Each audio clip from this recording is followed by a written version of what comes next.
الرحمن الرحيم. الحمد لله رب العالمين، نحمده ونستعينه ونؤمن به ونتوكل عليه، ونعوذ بالله من شرور أنفسنا ومن سيئات أعمالنا.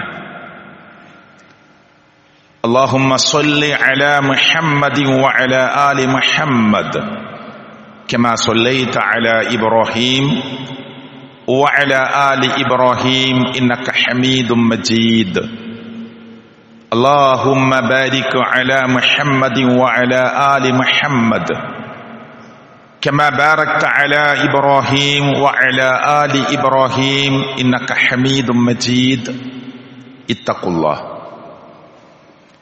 اتقوا الله حيثما كنتم.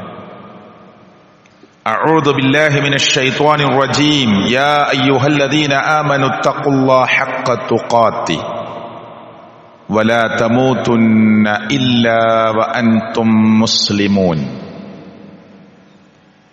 ആദരണീയരായ മുഅ്മിനീങ്ങളെ, സർവശക്തനായ അല്ലാഹുവിനെ സൂക്ഷിച്ച് മുഅ്മിനായി, മുവഹ്ഹിദായി, ഒരു മുസ്ലിഹായി ജീവിക്കാൻ ഞാനും നിങ്ങളും പരിശ്രമിക്കണം. സർവശക്തനായ അല്ലാഹു നമുക്കെല്ലാവർക്കും അതിന് തൗഫീക്ക് നൽകുമാറാകട്ടെ. മുഅ്മിനായി ജീവിച്ച് മുഅ്മിനായി മരിക്കാനുള്ള സആദത്ത് അല്ലാഹു നമുക്ക് പ്രദാനം ചെയ്യുമാറാകട്ടെ. നമ്മുടെ കൂട്ടത്തിൽ, നമ്മുടെ ആദർശ ബന്ധുക്കളിൽ, ഈ പള്ളിയുമായി നിരന്തരം ബന്ധം സ്ഥാപിക്കുന്നവരിൽ ഇപ്പോൾ പള്ളിയിൽ വരാൻ പറ്റാതെ രോഗികളായി കിടക്കുന്നവരുണ്ട്.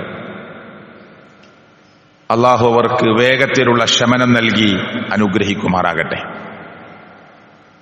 നമ്മുടെ സഹോദരന്റെ 11 വയസ്സ് മാത്രം പ്രായമുള്ള കുഞ്ഞിന് ക്യാൻസർ ബാധിച്ച് ചികിത്സയിലാണ്. സർവശക്തനായ അല്ലാഹു ജീവിതം കൊതിച്ച ആ മോന് അല്ലാഹു തആല ആ രോഗത്തിൽ നിന്ന് ശമനം നൽകി നമ്മുടെ ഇടയിൽ വരാനും പ്രവർത്തിക്കാനുമൊക്കെയുള്ള സൗഭാഗ്യം അല്ലാഹു നൽകുമാറാകട്ടെ. അങ്ങനെ പേരെടുത്ത് അല്ലെങ്കിൽ സാഹചര്യമെടുത്ത് പറയാത്ത നമ്മുടെയൊക്കെ കുടുംബങ്ങളിൽ ഉമ്മമാർ, ഉപ്പമാർ, ജ്യേഷ്ഠാനിയന്മാർ, സുഹൃത്തുക്കൾ പലരും പല പ്രയാസത്തിലുമുണ്ട്. ചിലരുടെ പ്രയാസങ്ങൾ സാമ്പത്തികമായ പ്രയാസങ്ങളാണ്. അല്ലാഹു ദൂരീകരിച്ചു കൊടുക്കുമാറാകട്ടെ. കടത്തിൽ കുടുങ്ങിപ്പോയ ആളുകളുണ്ട്. അല്ലാഹു അവർക്ക് ഹലാലായ എളുപ്പ വഴികൾ ഉണ്ടാക്കി കൊടുക്കുമാറാകട്ടെ. സഹോദരങ്ങളെ, മുസ്ലിം ഉമ്മത്ത്, പ്രത്യേകിച്ച് മലബാർ ഏരിയയിൽ, അതിനൊന്നുകൂടി ചുരുക്കുകയാണെങ്കിൽ നമ്മുടെ ജില്ലയാകുന്ന മലപ്പുറം ജില്ല പോലെയുള്ള ജില്ലകളിൽ നമ്മുടെ യുവാക്കൾ ഒരു ഫുട്ബോളിന്റെ, അതല്ലെങ്കിൽ വിനോദത്തിന്റെ ഒരു പ്രത്യേകമായ ആവേശത്തിലാണ്. ഇസ്ലാം അനുവദിച്ച ഒരു വിനോദത്തിൽ നമുക്ക് ഏർപ്പെടാം, അതിലൊന്നും പ്രശ്നമില്ല. ഒരു ചെറിയ സമയം നമുക്ക് സന്തോഷിക്കാൻ, കളിക്കാം, കളി കാണാം, അതിലൊന്നും പ്രശ്നമില്ല. അതിര് കിടക്കുന്നുണ്ടോ എന്നൊരു ആത്മപരിശോധന മുസ്ലിം ഉമ്മത്ത് പ്രത്യേകിച്ച് നടത്തണം.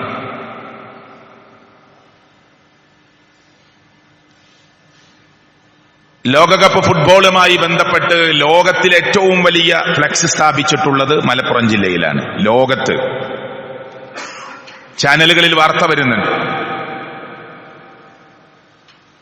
ചില ടീം, ചില ആളുകൾ ചില ടീമിന്റെ ഫാനുകളാണ്.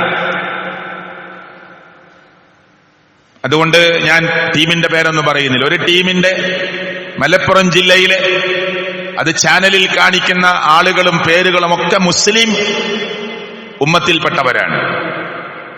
അവിടെയൊന്നും നമുക്ക് ക്രൈസ്തവരെ കാണാനില്ല. നിങ്ങൾ ശ്രദ്ധിച്ചു നോക്ക്, മറ്റു മതവിഭാഗത്തിൽപ്പെട്ടവർ വളരെ കുറവാണ്. ഞാൻ യാത്രക്കിടയിൽ ഒരു ക്രൈസ്തവ സഹോദരനുമായി ഈ വിഷയങ്ങൾ സംസാരിച്ചപ്പോൾ അദ്ദേഹം പറഞ്ഞു, ഞങ്ങളാ കാര്യത്തിനൊന്നും വെറുതെ പൈസ കളയില്ല. സത്യത്തിൽ കളിക്കാരൊക്കെ ഞങ്ങളെ ആൾക്കാരാണ്. അദ്ദേഹം പറയണേ, അദ്ദേഹം പറഞ്ഞ അതേ വാക്ക് ഞാൻ ആവർത്തിക്കുകയാണ്. സത്യത്തിൽ കളിക്കാരൊക്കെ ഞങ്ങളെ മതവിഭാഗത്തിൽപ്പെട്ടവരാണ്. നിങ്ങൾ ഈ സ്ഥാപിക്കുന്ന ഫ്ലെക്സിലെ കളിക്കാരൊക്കെ നമ്മളവിടെ മതവും ജാതിയും ഒന്നും നോക്കിയിട്ടല്ല ഈ കാര്യം പറയുന്നത്. അദ്ദേഹം പറഞ്ഞ വാക്കാണ്. അതിന് മലപ്പുറം ജില്ലയിൽ ഒരു ടീം 450 അടി നീളമുള്ള ഫ്ലെക്സ് സ്ഥാപിച്ചു. 450 അടി. അപ്പോ കുറെ മുസ്ലിം ചെറുപ്പക്കാര് അന്ന് തന്നെ മീറ്റിംഗ്, എന്നാ വിട്ടുകൊടുത്താൽ ശരിയാവില്ല എന്ന്. അങ്ങനെ 550 അടി റോഡിന്റെ മറുഭാഗത്ത് മറ്റേ ടീം സ്ഥാപിച്ചു. ചാനല് പറയാണ്, ലക്ഷങ്ങളാണ് രണ്ട് ടീമും ഇതിനു വേണ്ടി പൊട്ടിച്ചു തീർത്തത്. ഗൾഫൊക്കെ വിളിക്കുകയാണ്, വിട്ടുകൊടുക്കാൻ പറ്റൂല, നമ്മൾ ഫ്ലെക്സ് സ്ഥാപിക്കുന്നുണ്ട്, അതുകൊണ്ട് നിങ്ങൾ ക്യാഷ് അയച്ചു തരണമെന്ന്. അങ്ങനെ എല്ലാവരും 1000, 2000, 3000, 10,000 ഒക്കെ അയക്കാണ്. ഒരാളെ സംബന്ധിച്ചിടത്തോളം പോയിട്ടുള്ളത് 5000, 10,000 ഒക്കെ ആയിരിക്കും. പക്ഷെ അവിടെ കുഴിച്ചു മൂടുന്നത് ലക്ഷങ്ങളാണ്. അതേ ആവേശം ഒരു നന്മയുടെ ചാരിറ്റിക്കുണ്ടോ എന്ന ചോദ്യം ഇവിടെ ബാക്കിയാ വീണ്. ഈ കാര്യം പറയുമ്പോൾ ചില ആളുകൾ പറയുന്നത്, മുസ്ലിം വീടുകളിലൊക്കെ, നിങ്ങൾ ഈ പള്ളിയിൽ നിന്നൊക്കെ ഇതിനെ എതിർക്കുമ്പോൾ മുസ്ലിം വീടുകളിലൊക്കെ കല്യാണത്തിന്റെ ധൂർത്ത് നടക്കുന്നുണ്ടല്ലോ. ഉണ്ട്. അതാരെങ്കിലും മിണ്ടാതിരിക്കണോ? മിണ്ടാതിരിക്കരുത്, മിണ്ടണം, സംസാരിക്കണം, പറയണം. അതിലൊന്നും തർക്കില്ല. ആവശ്യമില്ലാത്ത ഡെക്കറേറ്റ് നടത്തിയ കല്യാണ ലെറ്ററുകൾ, ഒരു ലെറ്ററിന് 100, 150, 200 രൂപ ചെലവഴിച്ച് ആയിരക്കണക്കിന് ലെറ്ററുകൾ തയ്യാറാക്കുന്ന ആളുകളുണ്ട്. അതൊന്നും നാം കേട്ടിട്ടില്ല, കണ്ടിട്ടില്ല എന്ന് നടിക്കാനല്ല ഇത് പറയുന്നത്. ഇവിടൊക്കെ ഒരു മുസ്ലിം ഉമ്മ എന്ന നിലയ്ക്ക് പ്രിയപ്പെട്ടവരെ നമുക്കൊക്കെ ചില ചിന്തകളും ആലോചനകളും ഉണ്ടാവേണ്ടതുണ്ട്. നമ്മുടെ ഇൽമിന്റെയും ഉഖ്റവിയായ ബോധത്തിന്റെയും കുറവാണ് സത്യത്തിൽ ഈ വിഷയത്തിലൊക്കെ നടന്നുകൊണ്ടിരിക്കുന്നത്. ഒരു മല ഇടിഞ്ഞ് ആ നാട്ടിലെ ആളുകൾ അപകടത്തിൽപ്പെട്ടപ്പോ അവിടെ മുസ്ലിം ഉമ്മത്ത് മുന്നിലുണ്ട്. അൽഹംദുലില്ലാഹ്. പ്രളയമുണ്ടായപ്പോ അവിടെ മുസ്ലിം ഉമ്മത്ത് മുന്നിലുണ്ട്. എന്നതുകൊണ്ട് നാം ഏതെങ്കിലും ഒരു തിന്മയ്ക്കു വേണ്ടി സമയവും പണവും ചെലവഴിക്കുമ്പോൾ മിണ്ടാതിരിക്കണമെന്ന് പറയുന്നത് ശരിയല്ല എന്നാണ് ഞാൻ പറഞ്ഞതിന്റെ ചുരുക്കം. നന്മയിലേക്കാണ് നമ്മുടെ ആരോഗ്യവും നമ്മുടെ സമയമൊക്കെ പ്രിയപ്പെട്ടവരെ നാം മാറ്റിവെക്കേണ്ടത്. പ്രവാചകൻ മുഹമ്മദ് റസൂൽ കരീം സല്ലല്ലാഹു അലൈഹി വസല്ലമ പറഞ്ഞ ഒരു ഹദീസിന്റെ വചനം നമ്മുടെ മനസ്സിൽ ഇങ്ങനെ ഈ വിഷയങ്ങളൊക്കെ പറയുമ്പോ ഇങ്ങനെ തട്ടിക്കളിക്കുന്നുണ്ട്. നിഅമതാനി മഖ്ബൂനുൻ ഫീഹിമാ കസീറുൻ മിനൻ നാസ്. രണ്ട് അനുഗ്രഹങ്ങളിൽ അധിക മനുഷ്യരും അശ്രദ്ധരാണ്. ഒന്നെന്താ? അസ്വിഹ, ഒന്ന് ആരോഗ്യമുണ്ട്. രണ്ടാമത്തെ വൽ ഫറാഗ്, ഒഴിവ് സമയമാണ്. അള്ളാഹുവിന്റെ പ്രവാചകൻ സല്ലല്ലാഹു അലൈഹി വസല്ലമ നമ്മളെ ഉണർത്തിയ കാര്യമാണ്. അതുകൊണ്ട് ഈ ബോധം നമ്മുടെ ഹൃദയത്തിൽ ഉണ്ടാകണമെന്ന് എന്നെയും നിങ്ങളെയും ഞാൻ ഓർമ്മപ്പെടുത്തുകയാണ്. ചില കാര്യങ്ങളൊക്കെ ഒന്ന് പഠിച്ച് മനസ്സിലാക്കുക എന്നുള്ളത് അതൊരു വലിയ ഇൽമാണ്. ചില വിഷയങ്ങൾ പഠിച്ച് മനസ്സിലാക്കുക എന്നുള്ളത് വലിയ ഇൽമാണ്. എന്നിട്ട് അള്ളാഹുവിന്റെ മാർഗത്തിലേക്ക് ആളുകളെ ക്ഷണിക്കുക എന്ന ദഅവത്ത് നിർവഹിക്കുക എന്നത് വലിയ ബാധ്യതയാണ്.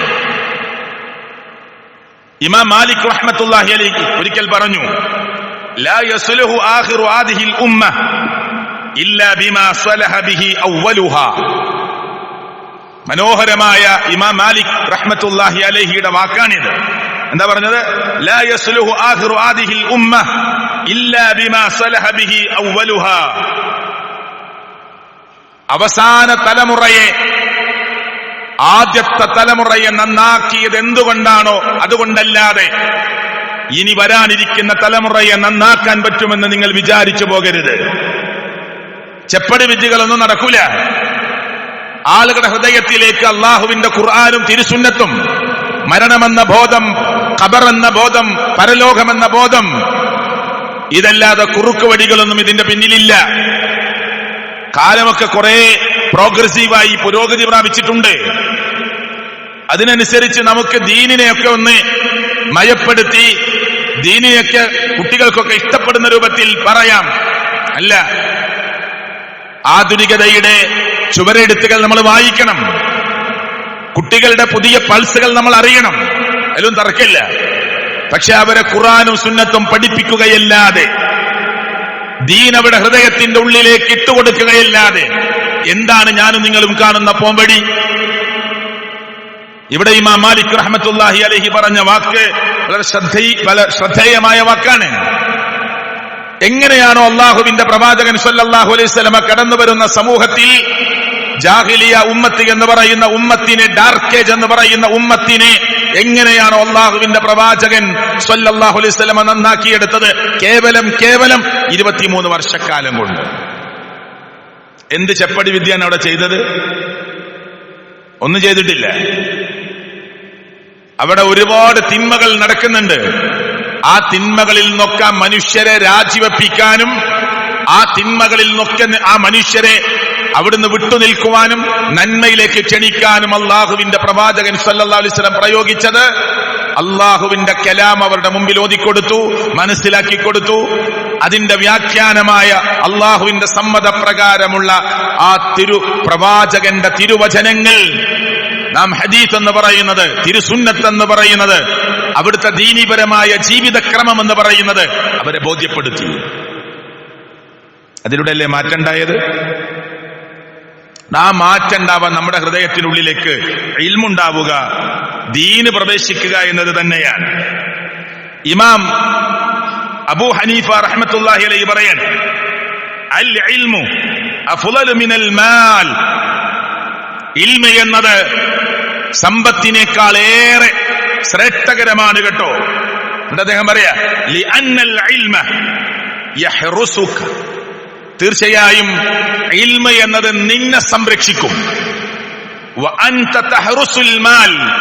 സമ്പാദ്യത്തെയും പണത്തെയും നീയാണ് സംരക്ഷിക്കേണ്ടത്. എന്താ പറഞ്ഞത്? പണത്തെയും സമ്പത്തിനെയും ഒക്കെ നീ സംരക്ഷിക്കണം. പക്ഷെ ഇൽമ എന്നത് നിന്നെ സുരക്ഷിതനാക്കും.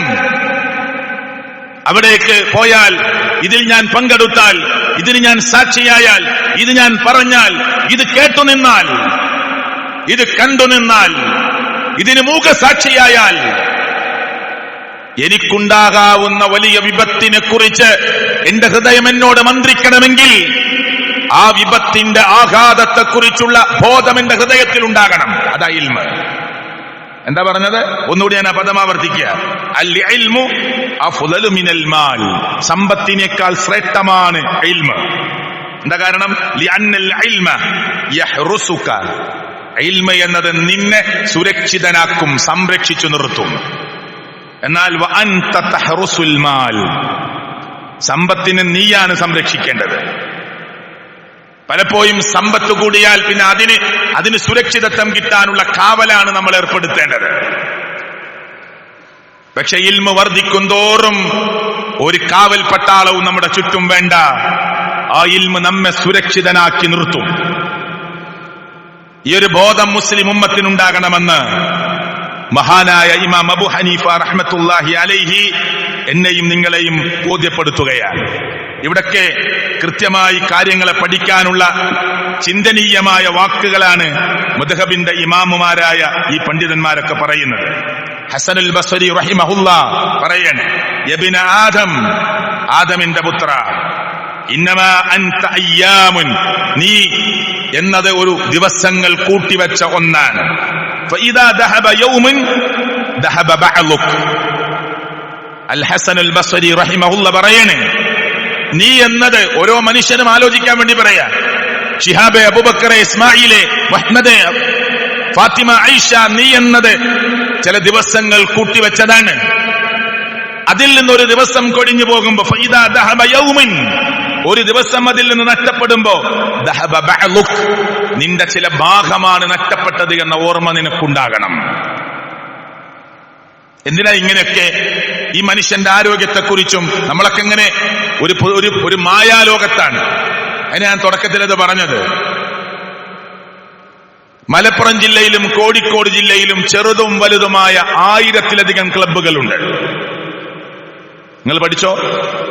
1000-ലധികം ചെറുതും വലുതുമായ ക്ലബ്ബുകളുണ്ട്. ഈ ലോകകപ്പിന് വേണ്ടി ഓരോ ക്ലബ്ബും ചെലവഴിച്ചത് മിനിമം 50,000 എന്നതാണ് കണക്കുകൾ വരുന്നത്. ഔദ്യോഗികമായി ചെലവഴിച്ചത്, അനൌദ്യോഗികമായി ചെലവഴിച്ചത്, ഒരു ക്ലബിന്റെ കീഴിൽ 4 ടീമുകളായി പിരിഞ്ഞ് അവർ ചെലവഴിക്കുന്നത് മിനിമം 50,000 രൂപയാണ് എന്നാണ് കണക്ക്. ലക്ഷങ്ങൾ ചെലവഴിച്ച ക്ലബ്ബുകളുണ്ട്. 1000-ലധികം ചെറുതും വലുതുമായ ക്ലബ്ബുകൾ മലപ്പുറം, കോഴിക്കോട് ജില്ലകളിൽ മാത്രമുണ്ട്. നിങ്ങളൊന്ന് കൂട്ടി നോക്ക്. ഈ ഒരൊറ്റ ലോകകപ്പിന്റെ പേര് പറഞ്ഞ് മലപ്പുറത്തും കോഴിക്കോടും ചെലവഴിച്ച പണത്തിന്റെ കണക്ക് മഞ്ചേരിക്ക് ഈ 22-ലെത്തുമ്പോഴേക്ക് എത്ര ഫ്ലക്സുകൾ ഉണ്ടാകും? ഇവിടുന്ന് മലപ്പുറം എത്തുമ്പോഴേക്ക് എത്ര ഫ്ലക്സ് ഉണ്ട്? അതിന്റെയൊക്കെ വലിപ്പം എത്രയാണ്? എല്ലാവരുടെയും ശ്രദ്ധയിൽ ഉണ്ടാകാൻ വലിയ നദികളിലും അരുവികളിലും സ്ഥാപിച്ചിട്ടുള്ള കട്ടൌട്ടുകൾ എത്ര വലിപ്പമുണ്ട്? അതിനൊക്കെ ചെലവഴിക്കുന്ന പണം എത്രയാണ്? ആരാണ് ഇതിന്റെയൊക്കെ പിന്നിലുള്ളത് എന്നത് പ്രിയപ്പെട്ടവരെ നന്നായി ചിന്തിക്കാൻ വേണ്ടിയാണ് ഇത് പറയുന്നത്. ഒരു ബോധമില്ലാത്ത യാത്രയിലാണ് മനുഷ്യരുള്ളത്. ഒരു ബോധമില്ലാത്ത യാത്രയിൽ. അപ്പൊ നമ്മൾ തുടക്കത്തിൽ പ്രാർത്ഥിച്ചില്ലേ രോഗികൾക്ക് വേണ്ടി? നമുക്കും വരാം ഇന്നല്ലെങ്കിൽ നാളെ. കിഡ്നി രോഗികളുണ്ട്, നമ്മുടെ മഹലിലുണ്ട്, തൊട്ടടുത്ത മഹലുകളിലുണ്ട്. ഒരു ദിവസം പ്രിയപ്പെട്ടവരെ 160-170 ലിറ്റർ രക്തം ഫിൽട്ടർ ചെയ്യുന്ന ഒരു മാങ്ങാണ്ടിയുടെ വലിപ്പമുള്ള ഒരു കിഡ്നി എന്ന് പറയുന്ന സംവിധാനം ലോകത്തിന്റെ രക്ഷിതാവായ റബ്ബ് നമ്മുടെ ശരീരത്തിനുള്ളിൽ വെച്ചപ്പോ നമുക്കതിന്റെ വില മനസ്സിലാവണില്ല. അതിന് കംപ്ലൈന്റ് വരുമ്പോഴാണ് ചിന്തിക്കുന്നത്. ഒരു ദിവസം അത് ഫിൽട്ടർ ചെയ്യുന്നത് 160-170 ലിറ്റർ രക്തമാണ്. ഈ സദസ്സിൽ ഡോക്ടർമാരുണ്ടാവില്ലേ? സാധാരണ നമ്മൾ ഉപയോഗിക്കുന്ന ഒരു ബക്കറ്റ് 10 ലിറ്ററിന്റെ ബക്കറ്റാണ്. ഒരു ദിവസം നമ്മുടെ കിഡ്നി ഫിൽട്ടർ ചെയ്യുന്നത് 16-17 ബക്കറ്റ് രക്തമാണ്. തമാശക്കളിയത് ഇതല്ല ഫ്രീ തന്നതാ. റബ്ബ് ഫ്രീ ആയി നമ്മുടെ ശരീരത്തിൽ വെച്ച് തന്നതാ. നമ്മൾ സൂക്ഷിച്ചാലും ചിലപ്പോ കരുതിയാലും കരുതലിന്റെ കുറവുണ്ടെങ്കിലും ഒക്കെ അപകടം സംഭവിക്കാം. പക്ഷേ നാം ആലോചിക്കുന്നുണ്ടോ ആ അവയവത്തെക്കുറിച്ച്? നമ്മുടെ മഹലിൽ കിഡ്നി രോഗികളില്ലേ? നമ്മുടെ ജില്ലയിൽ ധാരാളം ആളുകളില്ലേ? അതിന് സംവിധാനം ഒരുക്കിയിട്ട് മതിയാവാത്ത പ്രശ്നമല്ലേ സത്യത്തിൽ നമ്മുടെ ജില്ലയിലും തൊട്ടടുത്ത ജില്ലയിലും ഒക്കെ ഉണ്ടാകുന്നത്? ഇത് ഫ്രീ ആയി നമ്മുടെ ശരീരത്തിൽ തന്ന ലോകത്തിന്റെ രക്ഷിതാവായ റബ്ബിനെ കുറിച്ച് ആലോചിക്കുന്നുണ്ടോ നമ്മൾ? താഴെ 8 മണിക്കൂർ കൊണ്ട് വെജ് ആൻഡ് നോൺ വെജ് ദഹിപ്പിക്കാൻ കഴിവുള്ള ആമാശയ സംവിധാനം.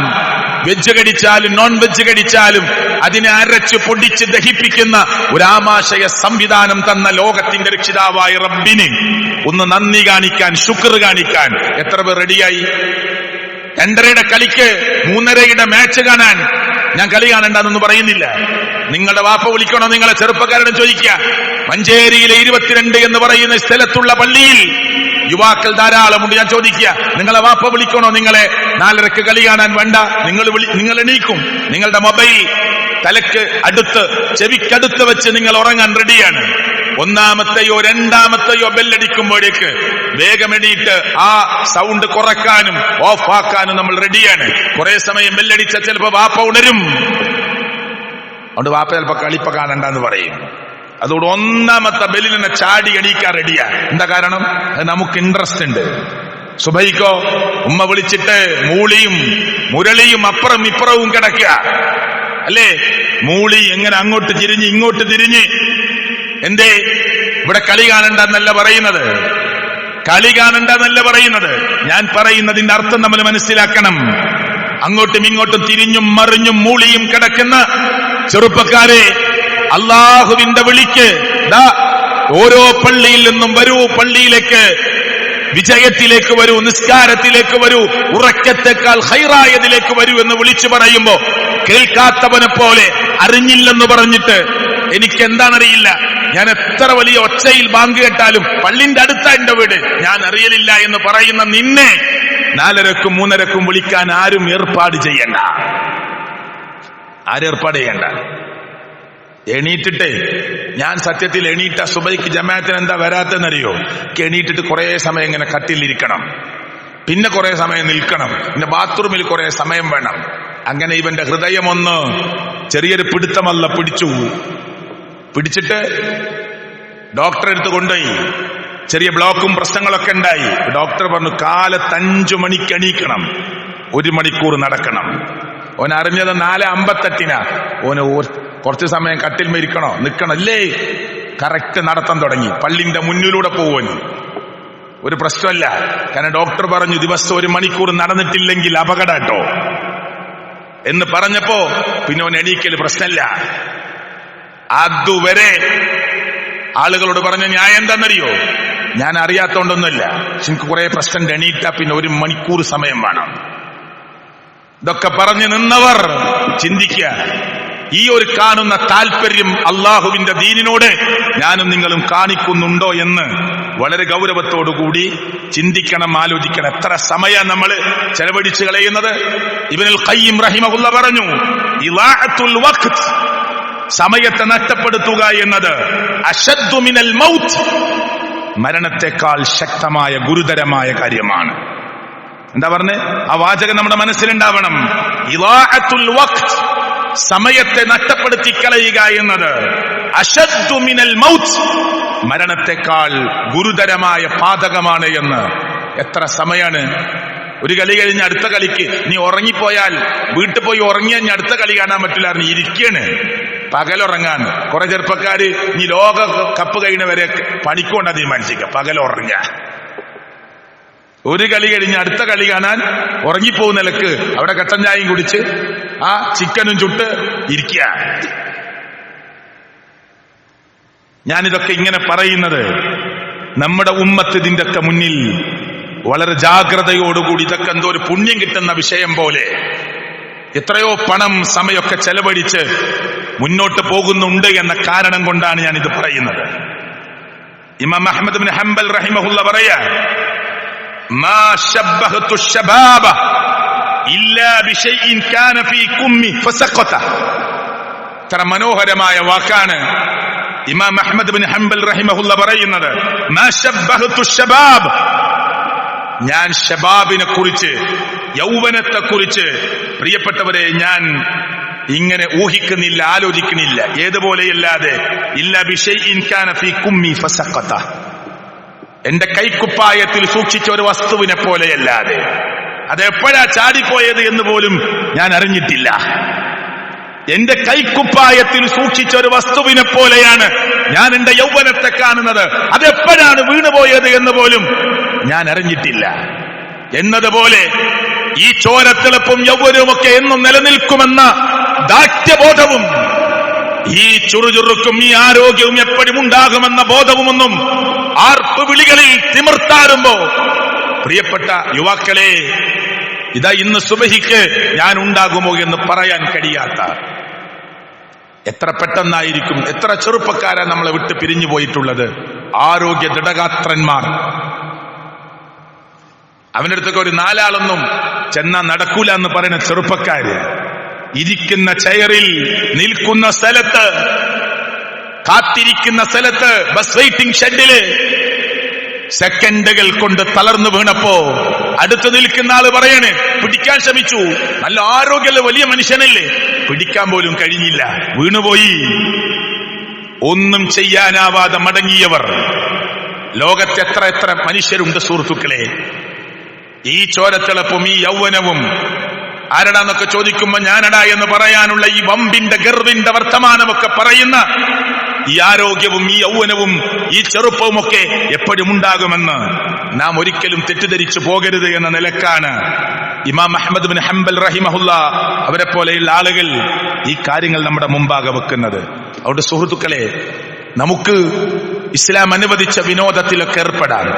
ومن الناس من يشتري لهو الحديث ليضل عن سبيل الله بغير علم.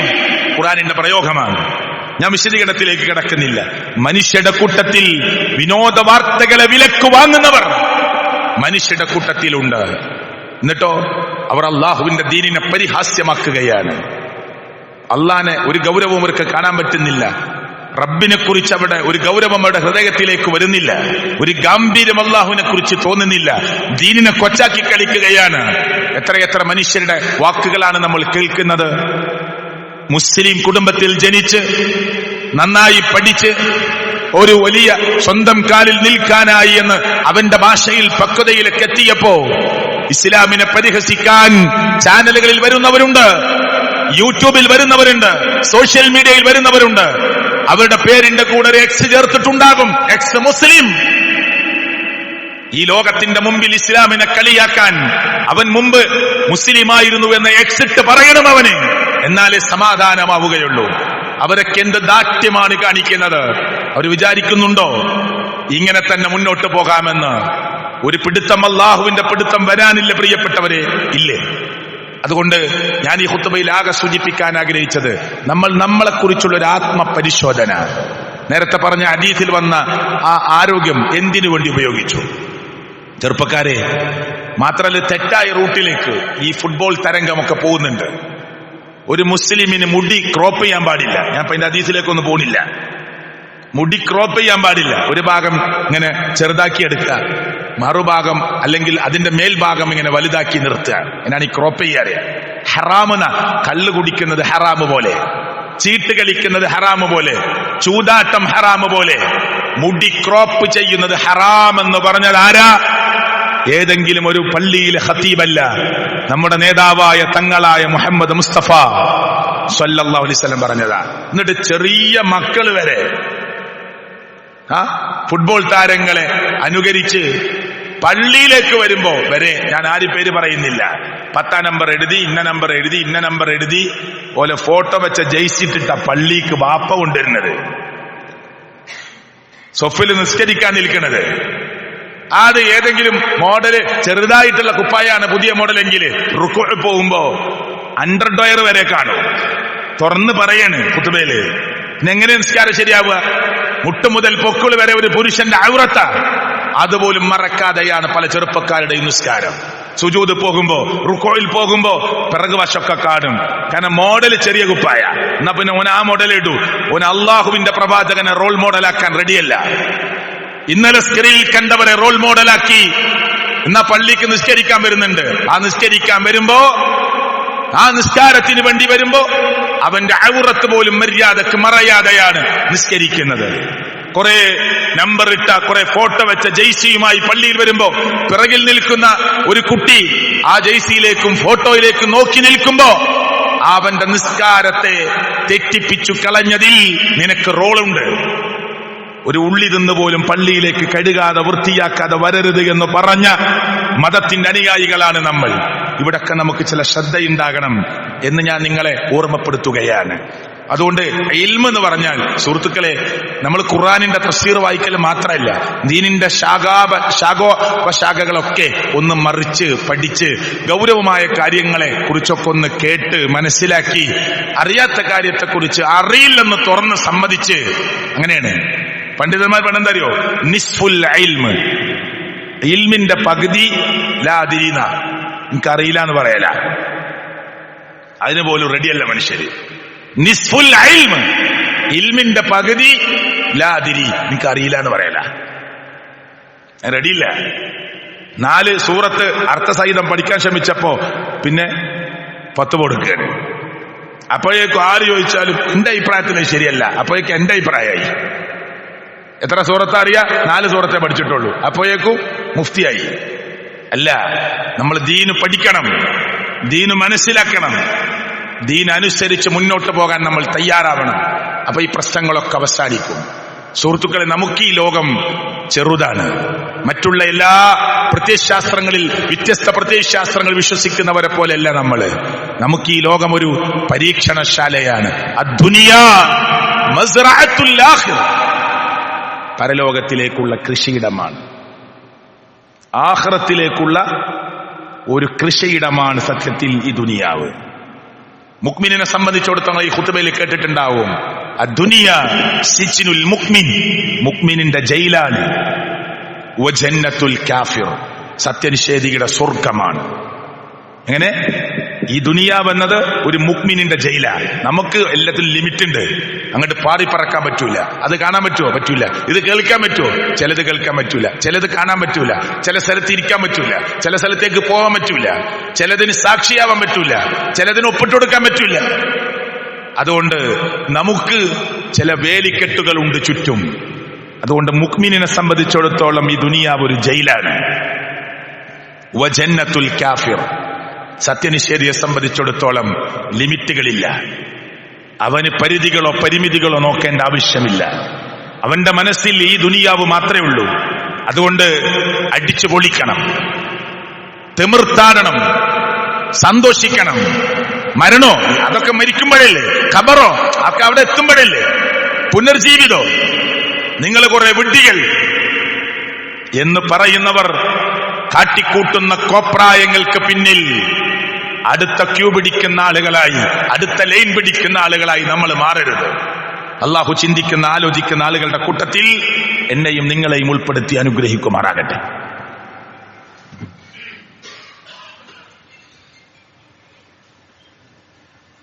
അൽഹംദുലില്ലാഹ് വസ്സലാത്തു വസ്സലാമു അലാ റസൂലില്ലാഹ് വഅലാ ആലിഹി വസഹ്ബിഹി അജ്മഈൻ. ഇത്തഖുല്ലാഹ്. അള്ളാഹുവിനെ സൂക്ഷിച്ച് ജീവിക്കണേ എന്ന് ഞാൻ എന്നോടും നിങ്ങളോടും ഒരിക്കൽ കൂടി ഓർമ്മപ്പെടുത്തുകയാണ്, വസിയത്ത് ചെയ്യുകയാണ്. സർവശക്തനായ അള്ളാഹുവിന്റെ നിയമങ്ങളും കൽപ്പനകളും പാലിച്ചും അനുസരിച്ചും ജീവിക്കുന്ന മുഅ്മിനുകളായി നമ്മൾ മാറണം. അള്ളാഹു തൗഫീക്ക് നൽകുമാറാകട്ടെ. ഇമാം ഷാഫി റഹ്മത്തുള്ളാഹി അലൈഹി പറയാ, വനഫ്സുക് ഇല്ലം തശ്ഗൽഹാ ബിൽ ഹഖ്. നിന്റെ നഫ്സ് നീ ഹക്ക് കൊണ്ട് നിറക്കാൻ റെഡിയല്ലെങ്കിൽ ശഗൽതക ബിൽ ബാത്തിൽ, പിന്നെ അവിടെ നിറയെ ബാത്തിലായിരിക്കും, പിന്നെ കയറൂല, പ്രയാസാൻ. ഹക്ക് നിന്റെ ഹൃദയത്തിൽ വെക്കാൻ, സത്യം കേട്ട. ഇപ്പൊ ഇത് ഖുത്ബ കഴിഞ്ഞു പോകുമ്പോ കുറെ ചെറുപ്പക്കാർ പറയാൻ എന്താ അറിയോ, സംഭവമൊക്കെ പറയുന്നത് ശരി തന്നെയാണ്, നടപ്പിലാക്കാനാ പണി. അങ്ങനെയാണ് ആളുകൾ പറയാ. കാര്യമൊക്കെ ആ പറഞ്ഞത് ശരി തന്നെയാണ്, അങ്ങനെ തന്നെ നിൽക്കേണ്ടത്. പക്ഷെ അതങ്ങട്ട് പ്രാക്ടിക്കൽ ആക്കുക എന്നുള്ളത് കുറച്ച് പണിയാ. അങ്ങനെ നിന്റെ ഹൃദയം ഈ പ്രാക്ടിക്കലാക്കുക ഒരു പ്രയാസമാണെന്ന് പറഞ്ഞ് അവിടെ ഇങ്ങനെ ഒഴിവിട്ട് കൊടുക്കുമ്പോ ഹക്ക് അവിടുന്ന് പതുക്കെ പതുക്കെ പോവും.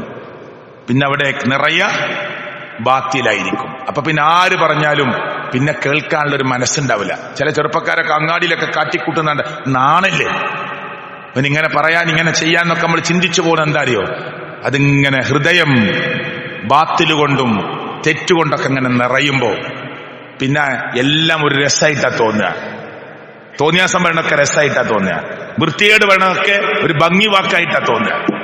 അള്ളാഹു നമ്മെ കാത്തിരക്ഷിക്കുമാറാകട്ടെ. അതിനാണ് നമ്മൾ ഈ ദഅവത്ത്, അതൊരു മിമ്പറിൽ കയറുന്ന ഖത്തീബ് മാത്രം നിർവഹിക്കാനുള്ളതല്ല.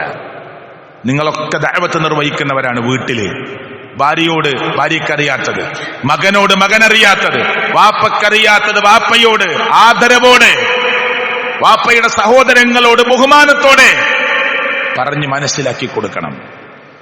ഇമാം അഹ്മദ് ബിൻ ഹംബൽ റഹ്മത്തുള്ളാഹി അലൈഹി പറയുന്ന ഒരു പ്രസക്തമായ വാക്ക് നിങ്ങൾ കേട്ടോളൂ.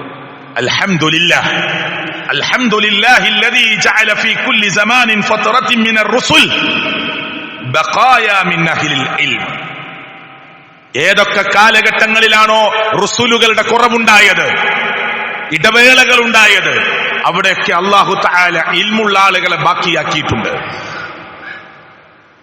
എവിടെയാണോ പ്രവാചകന്മാരുടെ ഇടവേളകൾ വന്നത്, അള്ളാഹു നിശ്ചയിച്ച ദൂതന്മാരുടെ ഇടവേളകൾ വന്നത്, അവിടെ അള്ളാഹുവിന്റെ ദീൻ എത്താതെ പോയിട്ടില്ല.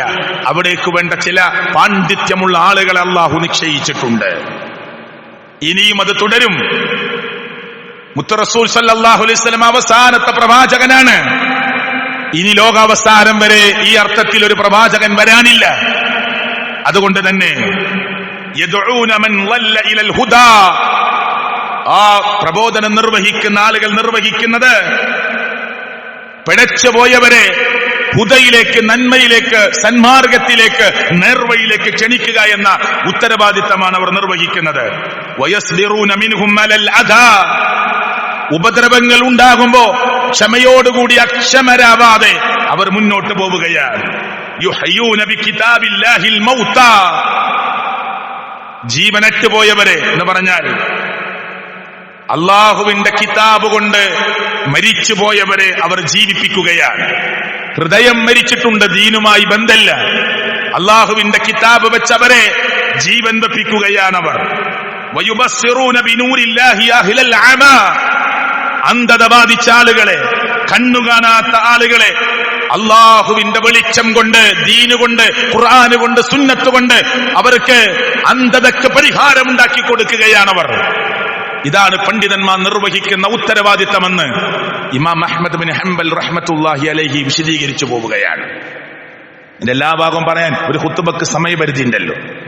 അതുകൊണ്ട് സഹോദരങ്ങളെ, നമ്മുടെ ഉത്തരവാദിത്തം അതാണ്. ആ ഉത്തരവാദിത്തം നമ്മൾ നിർവഹിക്കണം. സർവശക്തനായ അള്ളാഹു ചിന്തിക്കുന്ന, ആലോചിക്കുന്ന ആളുകളുടെ കൂട്ടത്തിൽ എന്നെയും നിങ്ങളെയും ഉൾപ്പെടുത്തി അനുഗ്രഹിക്കുമാറാകട്ടെ. സഹോദരങ്ങളെ, ഈ മഹല്ലുമായി ബന്ധപ്പെട്ട് കഴിഞ്ഞ ആഴ്ച മരണപ്പെട്ട സഹോദരി, അതുപോലെ തന്നെ നമുക്ക് പരിചയമുള്ള ധാരാളം ആളുകൾ, നമ്മുടെ ബന്ധുക്കളിൽ, നമ്മുടെ കുടുംബങ്ങളിൽ, അയൽവാസികളിൽ മരണപ്പെട്ടു പോയ മുഅ്മിനുകളുണ്ട്, മുഅ്മിനാത്തുകളുണ്ട്. അള്ളാഹു അവർക്ക് മഗ്ഫിറത്തും മർഹമത്തും പ്രദാനം ചെയ്യുമാറാകട്ടെ.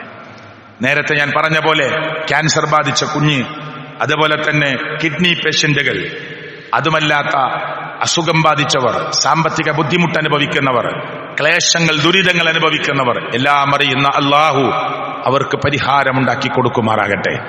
അവർക്ക് പൂർണ്ണമായ ശമനം നൽകി അള്ളാഹു അനുഗ്രഹിക്കുമാറാകട്ടെ. മരിക്കുമ്പോൾ ലാ ഇലാഹ ഇല്ലല്ലാഹ് എന്ന കലിമത്തു തൗഹീദ് ഉച്ചരിച്ചു മരിക്കാൻ സർവശക്തനായ അള്ളാഹു നമുക്കെല്ലാവർക്കും തൗഫീക്ക് നൽകുമാറാകട്ടെ.